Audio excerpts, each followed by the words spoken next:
Hi Cancer, welcome to your general weekly reading for week commencing 10th of October. I'm going to be using the Wild Unknown Pocket Tarot. Got it for my birthday today. Yeehaw. I know, happy birthday me.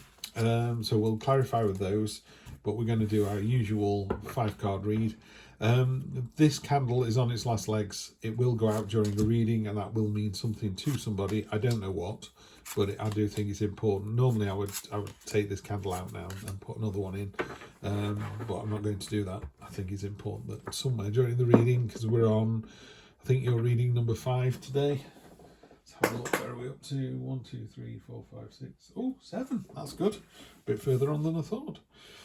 This looks great. This looks great. It's not a quiet reading, I'll tell you that much, Cancer. But yeah, it's a good old reading, this one. Okay, that looks pretty good. So your present position is the 4 of Cups. One of those cups is filled with vodka, the rest are filled with water. You drink out of all 4 and your face doesn't change. That's not right, yeah? The universe is actually handing you something. It's going, ta-da, look at these choices. And you go, not bothered, not bothered, not bothered. And it goes, okay, what about this one? Yeah, you're not even expecting this one. You ordered these 3, but you didn't order this. You know, ta-da. So the universe is kind of going, hello, hello. You know, I don't know what this is, by the way, because I'm not sat in a room with you. The energy across the bottom is really powerful. You've got the 10 of Pentacles, which is in a lot of Rider-Waite cards, the Rider-Waite deck, which I'll use to single card clarify at the end. There are castles or houses in the background, and it's your sort of your dream. This is what, it doesn't have to be a dream house, by the way, but it's your sought after goal. In this particular, the 10 of Cups, 10 of Pentacles refers to being inside the courtyard of the castle. It's like you've got there, you've attained it. This is generational wealth, generational stability. It is your heart's content, your dream, your wish coming true. Yeah. Now, with some people, that could just be, some people it could be a physical thing, like a material thing, like a house or a certain amount of money in the bank. With other people, it's just like, you know, your partner or, I don't know, your children saying something that you cherish. I don't know, it could be looking out and seeing a sunset, you know, but it's that level of what shall I say, that level of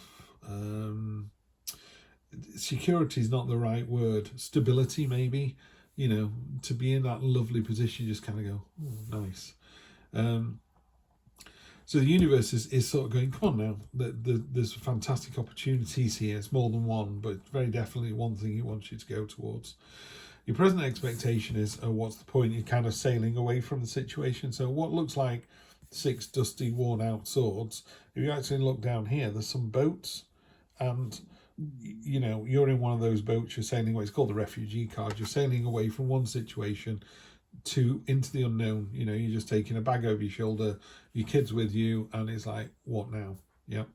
So there's a real sense of moving from one situation to another. This card does come with a warning, by the way, that say you're, I don't know, you're having money difficulties, so you move from one state to another in the US. Your money situation is still the same. You've not fixed that. So you take your burdens with you. That's what this is talking about here. These big 6 rusty, worn out swords that don't serve any purpose.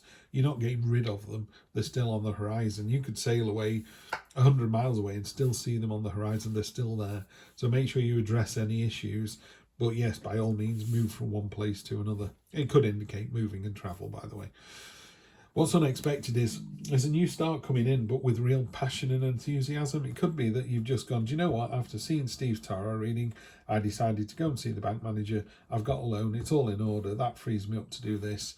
And I've now got my passion and enthusiasm back. And I'm heading towards this stability that everybody really wants in their lives.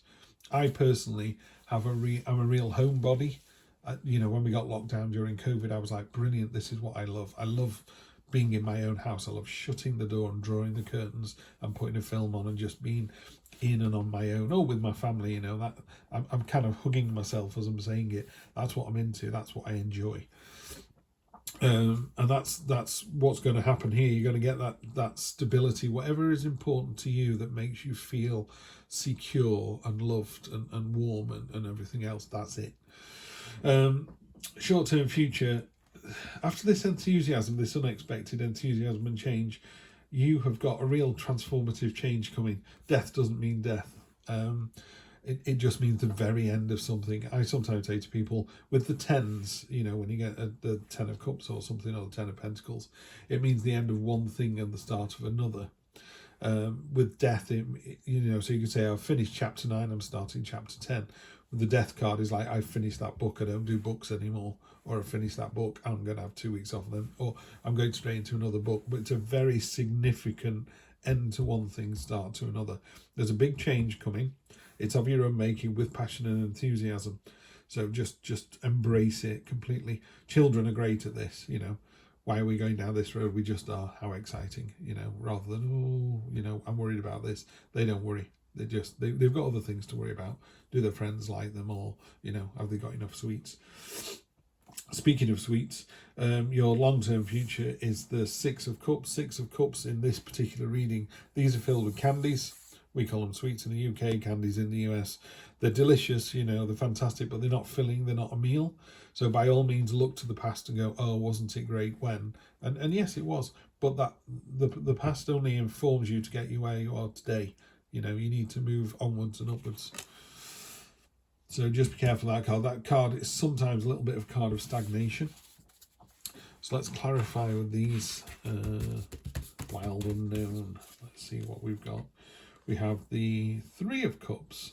Now, the 3 of Cups is really interesting because it's a card of celebration, it's a card of joy, it's a card of, it's one of those celebrations. Sometimes people go, and we'd like to congratulate, Adam and Eve on their engagement, and people just go, and no one's really bothered. You're like, oh, they're not very well liked, are they? This one is the exact opposite. This is, we'd like to congratulate Adam and Eve on their engagement, and the place just roars, a huge round of applause, everyone patting everyone on the back, going, oh, fantastic news, it's brilliant. That's what this card is. So weirdly, it's sort of saying to me, the universe is going, you need to pick something. It's sometimes called the meh card. It's like, whatever, what's the point? The universe is going, if you pick one, because you take one from the list and you're left with 3, there will be a celebration. There will be a successful celebration, a joyful one that other people are involved with. I'm very happy for you for. The Hangman, when you're moving from one place to another, you're taking your burdens with you. So the Hangman asks you to maybe stop and just consider that.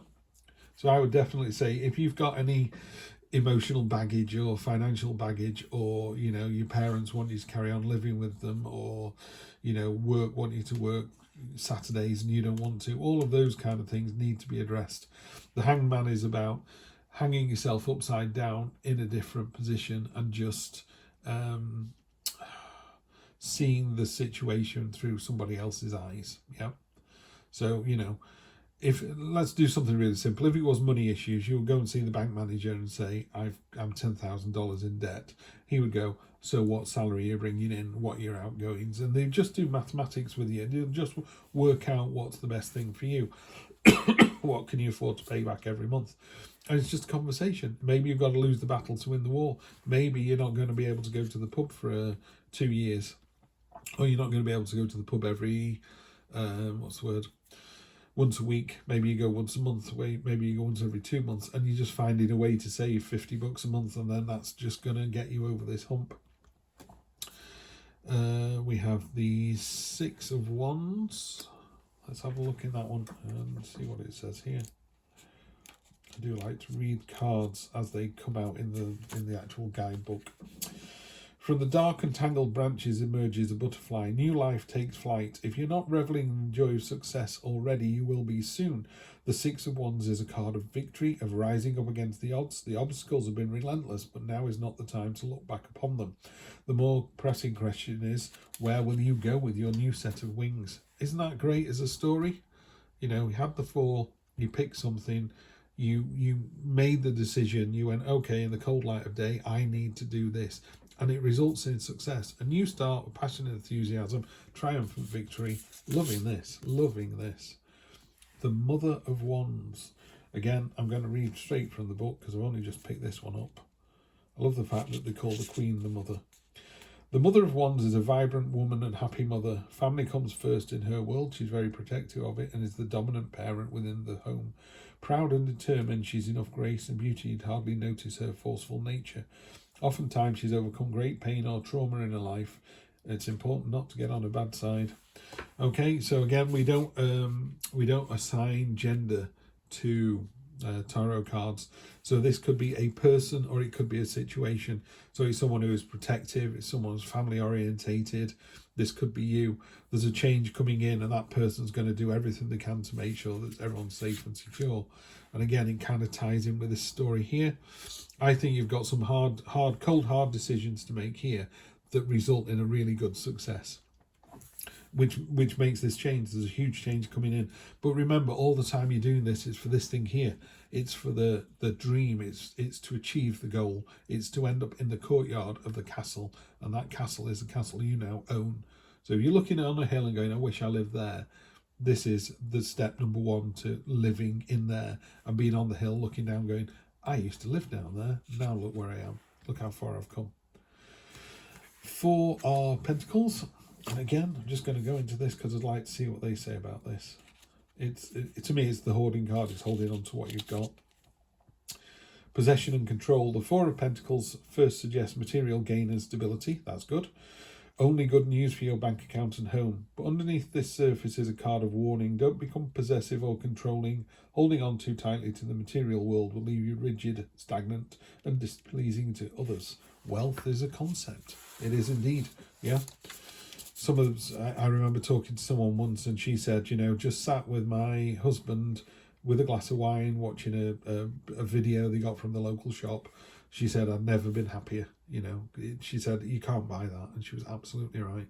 I think you're in for a fantastic week, Cancer. Love to see this. Really nice. Let's just do one final card from my oldest deck, classic Rider-Waite. The Devil. The Devil is, you've just got to trust to this process. Yeah. The Devil is very good at whispering in people's ears. The Devil to me is someone who whispers in your ear and goes, you're not good enough. You don't deserve that stable home. You don't deserve to solve your problems. You don't deserve to have other people celebrating with you. You don't deserve to be passionate, enthusiastic. You don't deserve the change. Yeah. All of that is absolute shaven or hairy bollocks.